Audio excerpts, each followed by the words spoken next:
Good evening छात्रों, मैं आपका व्यवसाय शिक्षक दीपक सिंह और रेडियो एंड टीवी रंगीन टेलीविज़न कक्षा 11 के किताब में मैं आपका स्वागत करता हूं।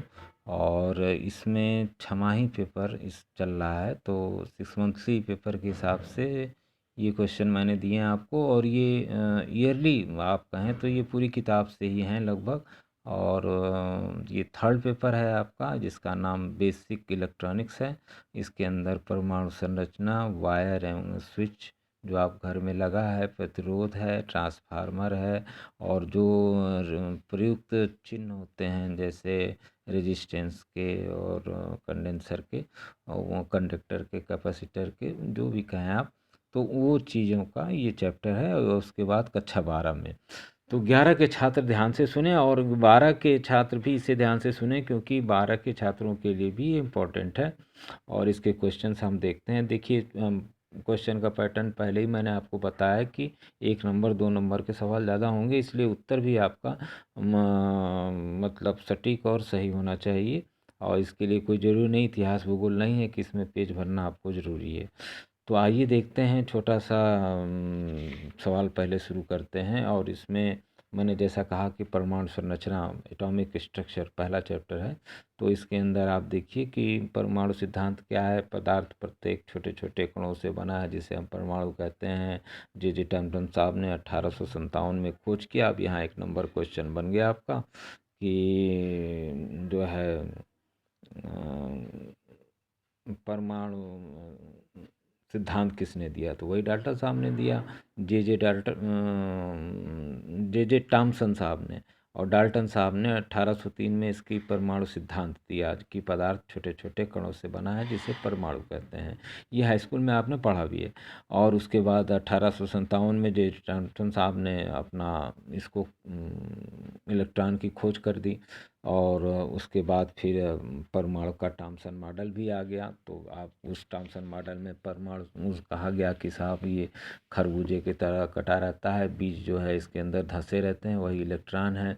लेकिन उसके बाद रदरफोर्ड साहब आए, उन्होंने अल्फा कण का जो है सोने की पत्र पे जब अल्फा कण में आप पिछले चैप्टर मैंने आपको बताया कि अल्फा कण पॉजिटिव होता है और इस पर आवेश डबल होता है, 2e के बराबर होता है, 1.6 × 10 घात करके है, आपको मैंने बताया है। तो अल्फा का जब इन्होंने स्वर्ण पत्र पर फेंका तो देखा कि कुछ कण मुड़ जा रहे हैं, कुछ सीधे निकल जा रहे हैं, कुछ वापस लौट आ रहे हैं। तो इस पर रदरफोर्ड साहब ने 1911 में एक अपना नियम दिया कि परमाणु के अंदर खोखला भाग भी होता है, इलेक्ट्रॉन चारों तरफ इसके घूमते हैं, और समस्त धन आवेश जो है इसके एक बीच में होता है। और जो है जिसे नाभिक कहा जाता है, इसमें धन आवेश और ऋण आवेश होते हैं। लेकिन इनके अंदर एक कमी थी कि ये इलेक्ट्रॉन इसके चारों तरफ घूमते हैं नाभिक के, यहाँ तक रदरफोर्ड साहब ने कहा। उसके बाद आप देखेंगे क्वेश्चन में कि बोहर मॉडल क्या है, तो रदरफोर्ड मॉडल की कमी कैसे दूर की। तो इसमें यही था कि रदरफोर्ड साहब ने कहा था कि नाभिक के चारों तरफ इलेक्ट्रॉन घूमते हैं, तो नाभिक पॉजिटिव है तो इलेक्ट्रॉन निगेटिव है, तो गिर क्यों नहीं जाता। तो इस बात का उत्तर जो है रदरफोर्ड साहब ने कहा अभी केंद्रीय बल है, या आप बाल्टी लेके पानी हाथ में घुमाते हैं तो नहीं गिरता है, इस तरह का उत्तर दिया इन्होंने। लेकिन वो सैद्धांतिक रूप से सही नहीं था, इसको बोहर साहब ने सही किया। और इन्होंने सही रूप से बताया कि नाभिक के चारों ओर जो कक्षाएं होती हैं उनकी ऊर्जा जो है स्थिर होती है। जैसे कि पहली कक्षा में 2 इलेक्ट्रॉन रहेंगे, दूसरे में 8 रहेंगे, और 2n² से उन्होंने इसको समझाया। ये कहानी है, मैंने आपको परमाणु संरचना इसकी बताया भी होगा, और आप उसको वीडियो को भी सुन लेंगे तो आपको कुछ नॉलेज मिलेगी। और रिडबर नियतांक के बारे में भी मैंने आपको उसमें बताया है। यहाँ आप देखें तो विद्युत ऊर्जा को कौन एक स्थान से दूसरे स्थान तक ले जाता है, सीधी सी बात है, तार ले जाता है। तो तार इसका एक उदाहरण, एक मतलब छोटे 1-1 नंबर के क्वेश्चन आपके। और उसके बाद फिर 2 नंबर के वही रदरफोर्ड की कमी क्या थी, वही परमाणु आप इलेक्ट्रॉन नाभिक में गिर क्यों नहीं जाता। बोहर मॉडल को समझाइए, तो बोहर साहब ने बताया कि नहीं साहब, हर कक्षा की गति समान मतलब निश्चित होती है। तो जैसे आप कक्षा 6 के छात्र हैं तो 6 में रहेंगे, 7 के हैं तो 7 में रहेंगे। तो इस तरह से मतलब पहली कक्षा में 2 इलेक्ट्रॉन रहेंगे, 2n² मतलब n कक्षा की संख्या, तो पहली कक्षा में 2, दूसरी में 8, इस तरह से रहेंगे। और फिर उसके बाद केबिल के प्रकार, मतलब केबिल को भी वायर में ही आप रखते हैं, लेकिन केबिल का अगर वर्गीकरण करें तो निम्न वोल्ट की केबिल होती है जो आपके पंप सेट पे 220 वोल्ट की, और मध्यम जो है आपकी 22 किलो वोल्ट की होती हैं। 220 वोल्ट वाली आपकी वोल्ट स्टोरेज की है। तो 4 तरह से इसको बांटा जाता है। फिर एक हाई होती है, तो 22 किलो वोल्ट से ऊपर, और एक्स्ट्रा हाई, तो एक्स्ट्रा हाई 33 किलो, जो आप ट्रांसफार्मरों पे देखते हैं। तो इस तरह से आपका केबिल के प्रकार आप वर्गीकरण भी बता सकते हैं। प्रकार में बहुत प्रकार के केबिलें हैं, जैसे कि आप पी जो है एक कहते हैं polyvinyl chloride cable, PVC cable, पानी, ये फुल फॉर्म में भी पूछ देता है पीवीसी, तो पॉलीविनाइल क्लोराइड केबल। इस तरह से वी आई आर केबल, तो वी आई ये भी आपकी है। Weather proof cable, flexible cable, तो बहुत सी केबल हैं केबल के प्रकार। और उसके बाद प्रतिरोध क्या है, तो वही जो धारा के मार्ग में अवरोध उत्पन्न करता है, इसी को हम प्रतिरोध कहते हैं। V=IR आप जान ही रहे हैं। और चेकिंग मैंने आपको प्रैक्टिकल में दिखाया है कि मल्टीमीटर से इसे आप चेक कैसे करते हैं। और दूसरा इंडक्शन क्या है, क्योंकि इंडक्शन एक इम्पॉर्टेंट है।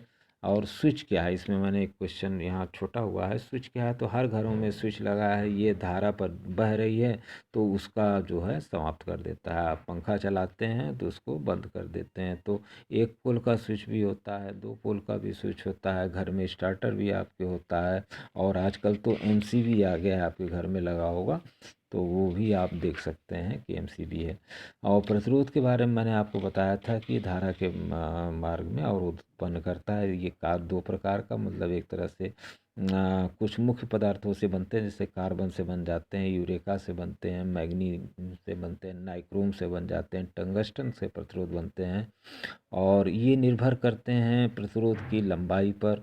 प्रतिरोध जो है सीधे तार की लंबाई पर निर्भर करता है, और जितना ज़्यादा लंबा तार रहेगा उतना ज़्यादा प्रतिरोध बढ़ेगा, और उसकी मोटाई पर भी। तो इस पर और ताप पर भी ये सीधे निर्भर करता है। तो 3 चीज़ों को हमेशा याद रखिएगा। और इंडक्शन क्या है, इंडक्शन आपका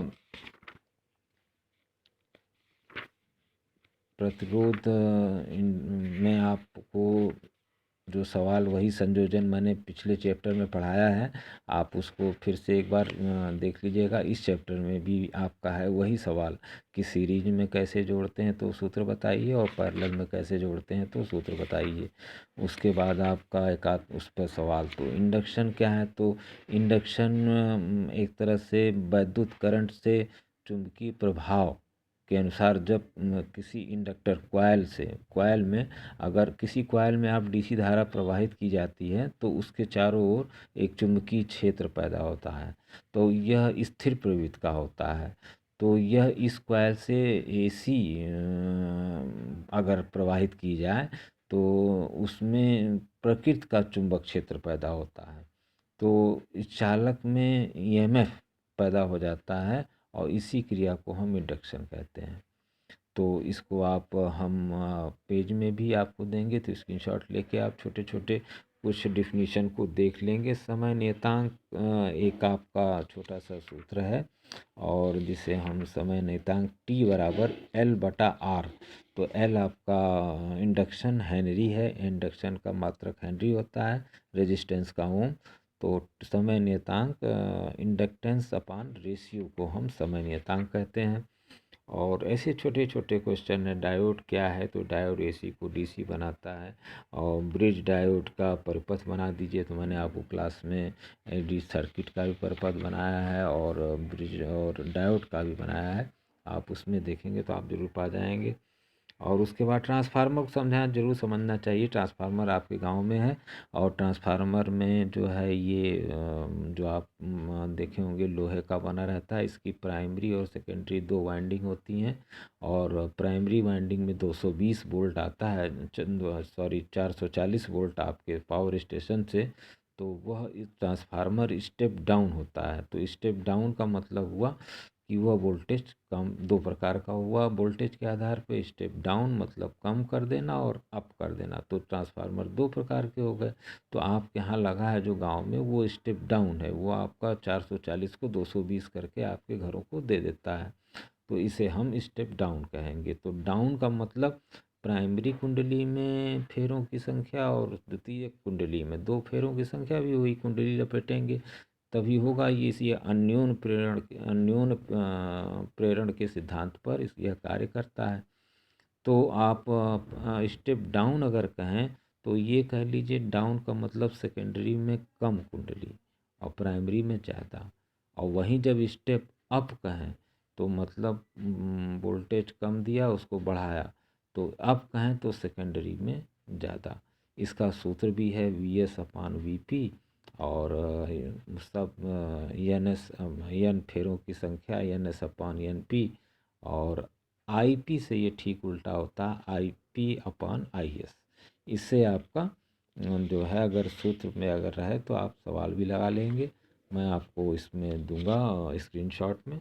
और MCV का मैंने आपको बता ही दिया कि MCV क्या है, आप बता सकते हैं। लोड का और नो लोड का मतलब ट्रांसफार्मर का आप जानते ही हैं कि अगर ट्रांसफार्मर में अगर आप बाहर लोड देंगे तो लोड वो उस पर रहेगा। तो नो लोड और नो लोड ये आप अपनी भाषा में देख लेंगे। मैं आपको इसका पेज का दे दूंगा स्क्रीनशॉट। और ट्रांसफार्मर क्षतियों पर प्रकाश डालिए। देखिए ट्रांसफार्मर जो है उसके अंदर चूँकि लगा रहता है आयरन लगा रहता है तो उसके अंदर करंट भी प्रवाहित होती हैं, इसलिए उसमें ED करंट होता है, हिस्टैरिसीस लॉस होता है और कॉपर के तार लगे रहते हैं तो उनका भी लॉस होता है। तो 2-3 लॉस यही होते हैं। रियोस्टेट का चित्र आप जो है मैं आपको दूंगा, आप उसको लेके रियोस्टेट जो है रेजिस्टेंस कम ज़्यादा कम करता है ये फेस के प्रैक्टिकल में। और स्विच कितने प्रकार के, वही 1 पोल 2 पोल 3 पोल और आपके हैं। और प्रतिरोध किन किन बातों पर निर्भर करता है मैंने आपको यहाँ बता दिया। R समानुपाती L और A नीचे है इसलिए क्षेत्रफल मतलब πr²। तो क्षेत्रफल के व्युत्क्रमानुपाती के वर्ग के होता है। तो छात्रों ये आपका पेपर 3 है और इसको मैं समझता हूँ कि थोड़ा लंबा तो हो रहा है लेकिन यह है कि आपका एक बार में ख़त्म हो जा रहा है। आने वाले समय के लिए फाइनल ईयर में भी ख़त्म हो जाएगा। मैं इसके जो है कुछ स्क्रीन शॉट जो है आपको इस पेपर 3 के दे दे रहा हूँ। एक ही बार में ख़त्म हो जाएगा ये। थोड़ा आप लोग का लगेगा लेकिन एक बार में ही आप इसको समझ जाएंगे और आपको क्या लिखना करना है ये भी मैं क्लियर हो जाऊंगा। कल से आपकी एग्ज़ाम है छमाही। तो एक एक नंबर का ये सवाल है। ये टेक्निकल सवाल हैं, इसमें बहुत ज़्यादा आपको इधर उधर नहीं करना है। जो भी पूछा है टू द पॉइंट। और आप इसका स्क्रीनशॉट पेज का ले सकते हैं मॉडल पेपर छमाही के लिए। और 12 के छात्र भी लगभग ऐसे ही कुछ समझें अपने आप को इसी तरह के सवालों को मॉडल पेपर के रूप में। और फिजिक्स छात्रों के लिए मैं कहना चाहूँगा कि उनको में भी परमाणु संरचना प्रतिरोध ट्रांसफार्मर है तो वो भी ज़रूर इसको देखने की कोशिश करें, उनको भी थोड़ा लाभ होगा। Many many thanks. आपका शिक्षक दीपक सिंह।